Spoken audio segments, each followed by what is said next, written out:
നിങ്ങൾ സോഷ്യൽ മീഡിയയിൽ ഒരുപാട് സമയം ചിലവാക്കുന്നവരാണോ? സോഷ്യൽ മീഡിയ നിങ്ങളുടെ വിലപ്പെട്ട സമയത്തെ അപഹരിക്കുന്നുണ്ടോ? മൊബൈൽ അഡിക്ഷനെ മറികടക്കാനുള്ള 5 പവർഫുൾ ടെക്നിക്സ് ആണ് ഞാൻ ഈ വീഡിയോയിലൂടെ പറഞ്ഞു തരാൻ പോകുന്നത്. വീഡിയോ സ്കിപ്പ് ചെയ്ത് ഫുൾ ആയിട്ട് കാണുക. ഇതിന്റെ ആദ്യത്തെ സ്റ്റെപ്പ് എന്ന് പറയുന്നത് understand the why behind your addiction. എന്തുകൊണ്ട് നിങ്ങൾക്ക് ഈ ഒരു അഡിക്ഷൻ വരുന്നു എന്നുള്ളത് മനസ്സിലാക്കണം. നിങ്ങൾ ഏതെങ്കിലും കാര്യത്തെ ഒഴിവാക്കാനായിട്ടായിരിക്കും കൂടുതൽ സമയം ഫോണിൽ എൻഗേജ്ഡ് ആവുന്നത്. അതെന്താണ് എന്ന് കണ്ടെത്തുക. അവയർനെസ് ആണ് ഇതിന്റെ ആദ്യ ഘട്ടം എന്ന് പറയുന്നത്. നിങ്ങൾ ലൈഫില് ഭയങ്കരമായിട്ട് ആങ്ഷ്യസ് ആവുന്ന അവസ്ഥയിലാണോ? നിങ്ങൾക്ക് ബോറടിക്കുന്ന അവസ്ഥയിലാണോ? നിങ്ങൾക്കൊരു ലോൺലി ഫീലിംഗ് ഉണ്ടോ? അതായത് ഞാൻ ഒറ്റപ്പെട്ടു പോയി, എന്നെ ആരും കേൾക്കാനില്ല, അല്ലെങ്കിൽ എന്തെങ്കിലും സങ്കടങ്ങൾ മറയ്ക്കാനാണോ നിങ്ങൾ കൂടുതൽ ടൈം ഫോണിൽ സ്പെൻഡ് ചെയ്യുന്നത്? എന്താണ് ആ കാരണം എന്ന് മനസ്സിലാക്കുക. അതാണ് സ്റ്റെപ്പ് നമ്പർ 1.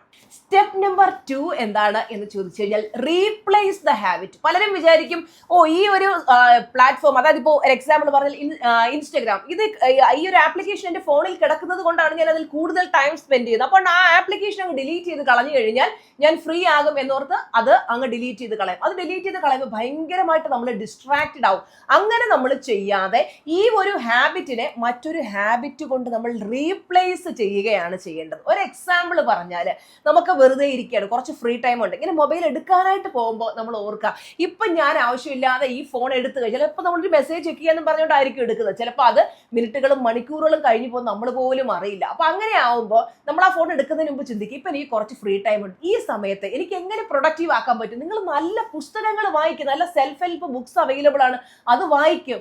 അല്ലെങ്കിൽ നിങ്ങൾ ഗ്രാറ്റിറ്റ്യൂഡ് പറഞ്ഞുകൊണ്ട് നടക്ക്, അല്ലെങ്കിൽ നിങ്ങൾക്ക് ഗാർഡനിങ് ചെയ്യാൻ ഇഷ്ടമാണെങ്കിൽ അങ്ങനെയുള്ള കാര്യങ്ങൾ ചെയ്യും. മിക്കവരും ഇപ്പോൾ അവർക്ക് ഇഷ്ടമുള്ള കാര്യങ്ങളിലേക്ക് പോകുന്നില്ല. കാര്യം ഈ കൂടുതൽ സമയം ഫോണിൽ സ്പെൻഡ് ചെയ്യുന്നത് കൊണ്ട് തന്നെ പലരും പറയുന്നൊരു കാര്യമാണ്, എനിക്ക് ഒട്ടും ടൈം കിട്ടുന്നില്ല, എനിക്ക് ഇഷ്ടമുള്ള പാഷനെ ഫോളോ ചെയ്യാൻ ഒന്നിനും സമയം കിട്ടുന്നില്ല. നിങ്ങൾക്ക് ഇഷ്ടമുള്ള കാര്യങ്ങൾ എന്തൊക്കെയാണോ അത് ചെയ്യാൻ കൂടെ നിങ്ങൾ സമയം കണ്ടെത്തുക. അതായത് ഈ ഒരു ഹാബിറ്റിനെ മാറ്റാനായിട്ട് എന്ത് ചെയ്യുക, മറ്റൊരു ഹാബിറ്റ് കൊണ്ട് റീപ്ലേസ് ചെയ്യുകയാണ് വേണ്ടത്. സ്റ്റെപ്പ് നമ്പർ 3 എന്താണെന്ന് വെച്ച് കഴിഞ്ഞാൽ out of sight is equal to out of mind. അതായത് ഫോൺ നമ്മുടെ അടുത്തിരിക്കുകയാണെന്ന് വെച്ചോ, അപ്പൊ നമുക്ക് അതിനകത്തൊരു നോട്ടിഫിക്കേഷൻ വരുമ്പോൾ ഇങ്ങനെ എടുത്തു നോക്കാൻ ഭയങ്കര ഒരു ടെൻഡൻസി ആയിരിക്കും. അതിന് നമ്മൾ എന്ത് ചെയ്യണമെന്ന് വെച്ച് കഴിഞ്ഞാൽ ഫോൺ നമ്മൾ നെക്സ്റ്റ് റൂമിൽ വെക്കുക. ഒരു 20 സെക്കൻഡെങ്കിലും നടന്നു പോയി എടുക്കത്തക്ക ദൂരത്തിൽ വെച്ചാലുള്ള ഗുണം എന്താണെന്ന് വെച്ച് കഴിഞ്ഞാൽ എപ്പോഴെപ്പോഴും നമ്മൾ ഈ ഫോൺ എടുത്ത് നോക്കുന്ന ആ ഒരു ശീലം മാറും. നമ്മൾ നടന്നു പോയി അടുത്ത റൂമിൽ പോയി എടുത്ത് പിന്നെ നോക്കാനൊക്കെ ഉള്ള മടി കൊണ്ട് നമ്മൾ എടുക്കാതിരിക്കുക. അതുകൊണ്ട് എപ്പോഴും നിങ്ങളുടെ കയ്യെത്തുന്ന അകലത്തിൽ ഈ ഫോൺ വെക്കുന്നത് ഒഴിവാക്കിയിട്ട് കുറച്ച് ദൂരത്തായിട്ട് നെക്സ്റ്റ് റൂമിൽ ഫോൺ വെക്കുക. എന്തെങ്കിലും ആവശ്യം ഉണ്ടെങ്കിൽ പോയി എടുത്ത് നോക്കത്തക്ക രീതിയിൽ വെക്കാനായിട്ട് പ്രത്യേകം ശ്രദ്ധിക്കുക. അടുത്തത് സ്റ്റെപ്പ് നമ്പർ 4 ആണ് കേട്ടോ.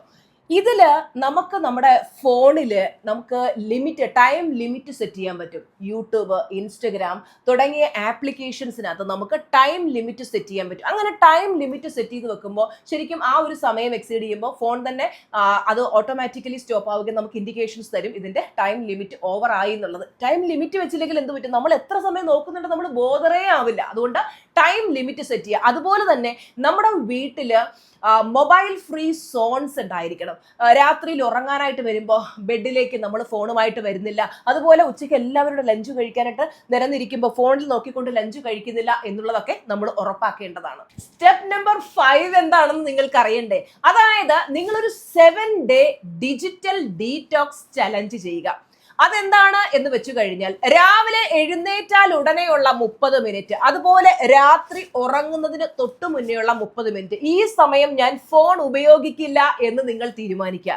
അപ്പൊ ആ സമയത്ത് എന്താണ് ചെയ്യേണ്ടത് എന്നുള്ളതല്ലേ നിങ്ങൾ ഇപ്പോൾ ചിന്തിക്കുന്നത്. ആ സമയത്ത് നിങ്ങൾ ചെയ്യേണ്ടത് നിങ്ങളുടെ ഡ്രീംസ് വിഷ്വലൈസ് ചെയ്യുക. എന്ത് അമേസിംഗ് അല്ലേ? രാത്രി ഉറങ്ങാൻ പോകുന്ന ആ സമയം നിങ്ങളുടെ സ്വപ്നങ്ങളെ ഇങ്ങനെ മനസ്സിൽ താലോലിച്ചുകൊണ്ട് ഉറക്കത്തിലേക്ക് പോവുക.